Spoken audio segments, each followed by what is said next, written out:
नमस्ते, मेरा नाम है सूरजदीप और आप देखना शुरू कर चुके हैं हमारा YouTube channel.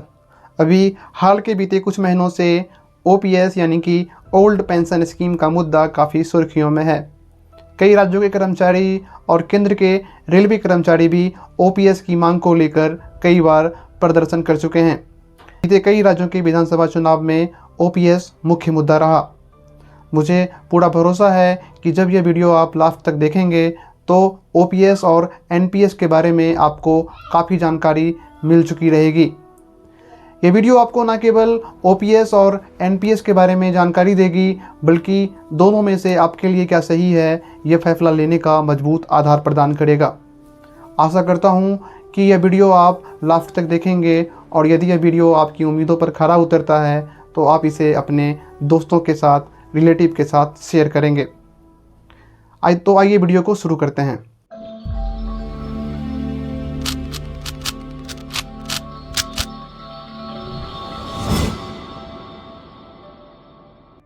Old pension scheme को दिसंबर 2003 में पूर्व प्रधानमंत्री अटल बिहारी वाजपेयी जी ने ख़त्म किया और उसकी जगह न्यू पेंशन स्कीम को उन्होंने लाया। फिर 2004 में जब यूपीए की सरकार बनी और उस न्यू पेंशन स्कीम को, जिसे एनडीए की नेतृत्व वाली सरकार में अटल जी ने लाया था, यूपीए ने उसे रेगुलेट किया। फिर सवाल ये उठता है कि फिर ऐसा क्या हुआ कि 20 साल बाद यह मुद्दा हाईलाइट हो रहा है। चूँकि कांग्रेस शासित राज्य राजस्थान, छत्तीसगढ़ में उसकी सरकार ने ओल्ड पेंशन स्कीम को वापस रिवर्ट बैक किया। आप शासित राज्य पंजाब में भी इसे रिवर्ट बैक किया गया है। वेस्ट बंगाल में पहले से ही ओपीएस है, क्योंकि वहाँ एनपीएस को कभी इम्प्लीमेंट ही नहीं किया गया। इसी महीने खत्म हुए गुजरात और हिमाचल प्रदेश के विधानसभा चुनाव में भी यह मुद्दा खूब छाया रहा। हिमाचल प्रदेश में तो कांग्रेस के नए मुख्यमंत्री सुखविंदर सिंह सुक्खू ने ओल्ड पेंशन स्कीम को रिवर्ट बैक भी कर दिया है। इसलिए ओल्ड पेंशन स्कीम पर अब पॉलिटिक्स शुरू हो चुकी है हर तरफ। आने वाले समय में कई राज्य जैसे कि केरल, बिहार, उड़ीसा, झारखंड, जहां पर भी नॉन बीजेपी गवर्नमेंट है, वहां पर ओल्ड पेंशन स्कीम को लागू करने पर वहां की सरकार विचार कर रही है। इस अनाउंसमेंट को पॉपुलिस्ट बताया जा रहा है, यानी कि लोक लुभावन बताया जा रहा है। पॉपुलिस्ट इसलिए बताया जा रहा है क्योंकि इसकी जो फाइनेंसेस है वो टोटली गवर्नमेंट पर डिपेंडेंट है। तो ऐसे में हमारे लिए यह जानना बहुत ज़रूरी हो जाता है कि ओल्ड पेंशन स्कीम आखिर था क्या, इसके क्या फ़ायदे थे, इसके क्या नुकसान थे। उसके बाद हम एनपीएस यानी कि न्यू पेंशन स्कीम के बारे में भी बात करेंगे। तो सबसे पहले हम ओल्ड पेंशन स्कीम के बारे में समझते हैं कि ओल्ड पेंशन स्कीम क्या था। ओल्ड पेंशन स्कीम केवल गवर्नमेंट एम्प्लॉय के लिए ही था, जिसमें 60 साल बाद जब आप रिटायर होते थे तो आपके डेथ से पहले तक आपको पेंशन मिलती थी। यह पेंशन कितनी मिलती थी, इसके लिए गवर्नमेंट ने एक प्री डिटरमाइंड फार्मूला बनाया था, जिसमें आपके सर्विस के लास्ट मंथ, रिटायरमेंट के टाइम जो आपके सैलरी का बेसिक रहता था उसका 50% आपको पेंशन के रूप में दिया जाता था। जैसे कि एक एग्जांपल से हम समझते हैं, यदि आपके रिटायरमेंट के टाइम आपका बेसिक सैलरी 30,000 रहता है तो आपको पेंशन के रूप में उसका 50% यानी कि आधा 15,000 आपको प्रतिमाह पेंशन के रूप में दिया जाता है। और उसमें आपको अपडेटेड महंगाई भत्ता भी जोड़कर मिलती है, जिसे कि हम डियरनेस अलाउंस कहते हैं। ओल्ड पेंशन स्कीम में आपके सैलरी से कोई डिडक्शन नहीं किया जाता था। इसके अलावा आपके पेंशन से कोई टैक्स भी नहीं लेती थी गवर्नमेंट। यदि आपको रिटायरमेंट के समय मोटा रकम यानी कि बल्क में अमाउंट चाहिए तो उसके लिए गवर्नमेंट जनरल प्रोवाइडेड फंड यानी कि पीएफ जैसे सुविधा दे रखी थी, जिसमें आप हर महीना अपनी शिक्षा और सामर्थ्य के अनुसार कंट्रीब्यूट कर सकते थे उस अकाउंट में, पीएफ अकाउंट में। गवर्नमेंट का बजट दो तरह का होता है, एक रेवेन्यू बजट जिसमें गवर्नमेंट टैक्स से पैसा कलेक्ट करती है, दूसरा एक्सपेंडिचर बजट जो गवर्नमेंट के सारे खर्चे का हिसाब होता है जिसमें। तो ओपीएफ जो था वो गवर्नमेंट के एक्सपेंडिचर बजट का ही रिस्पॉन्सिबिलिटी था, यानी कि ओल्ड पेंशन स्कीम के सारे खर्चे का बोझ गवर्नमेंट के ऊपर ही था। जैसा कि हम पहले ही बता चुके हैं आपको कि ओल्ड पेंशन स्कीम को दिसंबर 2003 में अटल बिहारी वाजपेयी जी ने डिसकंटिन्यू किया था। उम्मीद है कि अभी तक आप ओल्ड पेंशन स्कीम के बारे में अच्छी तरह से समझ गए होंगे। अब हम ओल्ड पेंशन स्कीम के कुछ एडवांटेज और कुछ डिसएडवांटेज के बारे में जान लेते हैं। सबसे पहले ओल्ड पेंशन स्कीम के एडवांटेज के बारे में बात करते हैं। सबसे पहले कि ओल्ड पेंशन स्कीम जो था उसमें आपको पेंशन कितना मिलेगा वो निश्चित था कि आपको बेसिक का 50% आपको पेंशन के रूप में दिया जाएगा, ये फिक्स था। दूसरा ये कि जो पेंशन था वो टैक्सेबल नहीं था, उस पर गवर्नमेंट कोई टैक्स नहीं लेती थी। और तीसरा ये था कि एम्प्लॉय जो थे, एम्प्लॉय के ऊपर इसके खर्चे का कोई बर्डन नहीं था, क्योंकि सारा खर्चा जो था पेंशन का वो गवर्नमेंट पे करती थी।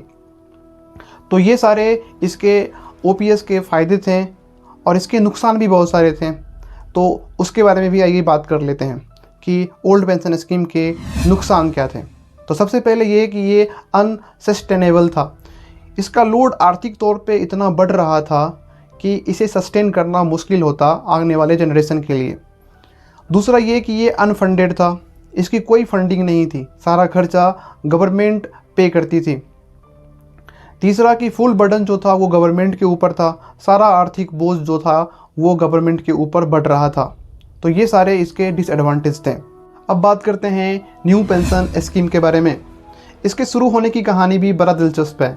Ministry of social justice and empowerment ने 1998 में एक प्रोजेक्ट लाया जिसका नाम था ओएसिस प्रोजेक्ट, मतलब कि old age social and income security.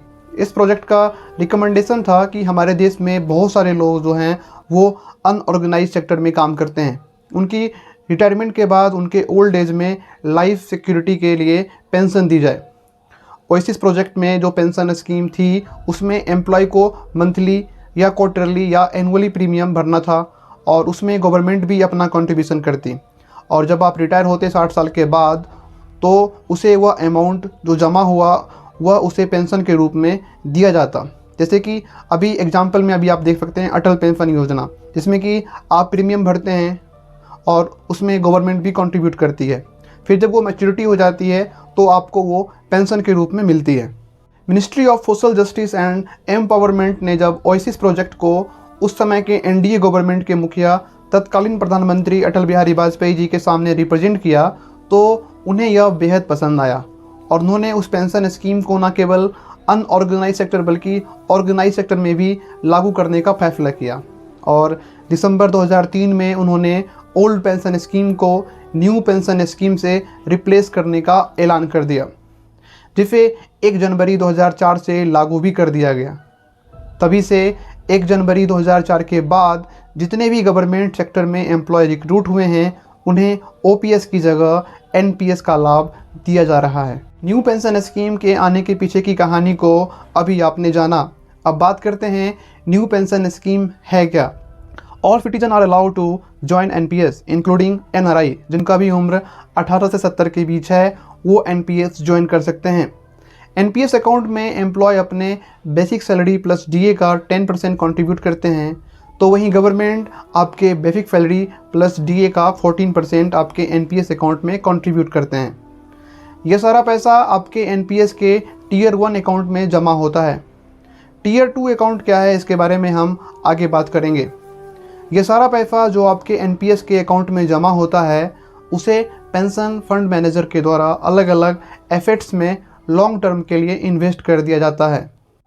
NPS का सारा पैसा पेंशन फंड मैनेजर के द्वारा कुछ सिलेक्टिव एसेट्स जैसे कि SBI, LIC, UTI, HDFC, ICICI, Kotak Mahindra, Aditya Birla, Tata और मैक्स में इन्वेस्ट किया जाता है।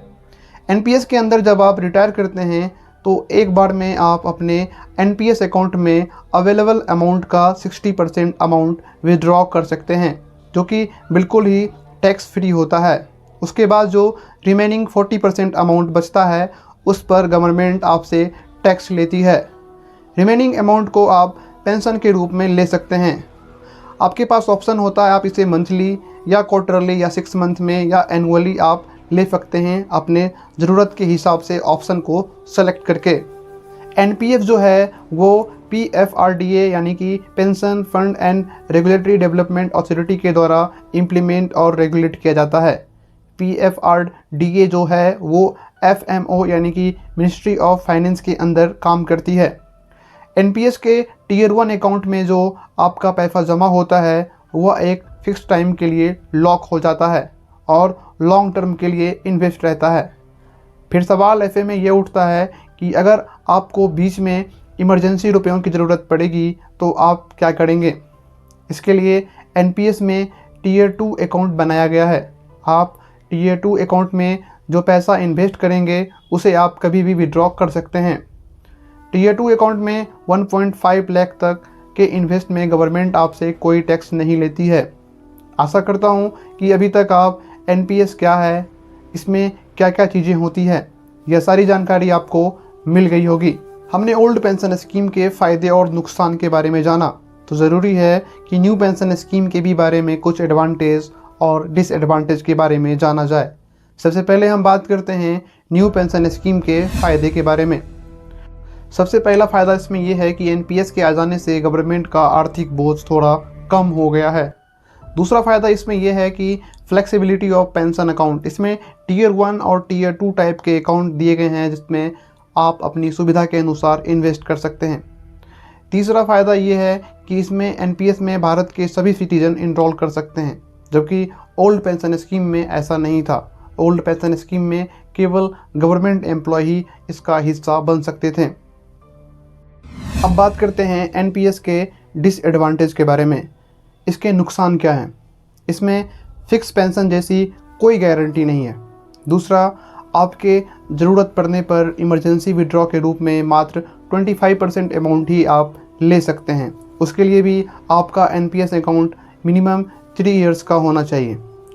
तीसरा कि रिटायरमेंट के टाइम मात्र 60% ही बल्क अमाउंट आप विड्रॉ कर सकते हैं।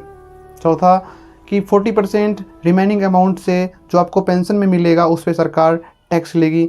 ये सारे एनपीएस के डिसएडवांटेज हैं। आशा करता हूँ कि ओपीएस और एनपीएस के बारे में अब आप अच्छी तरह से समझ गए होंगे। आप हमें कमेंट में बताएं आपके अनुसार क्या सही है, एनपीएस या ओपीएस।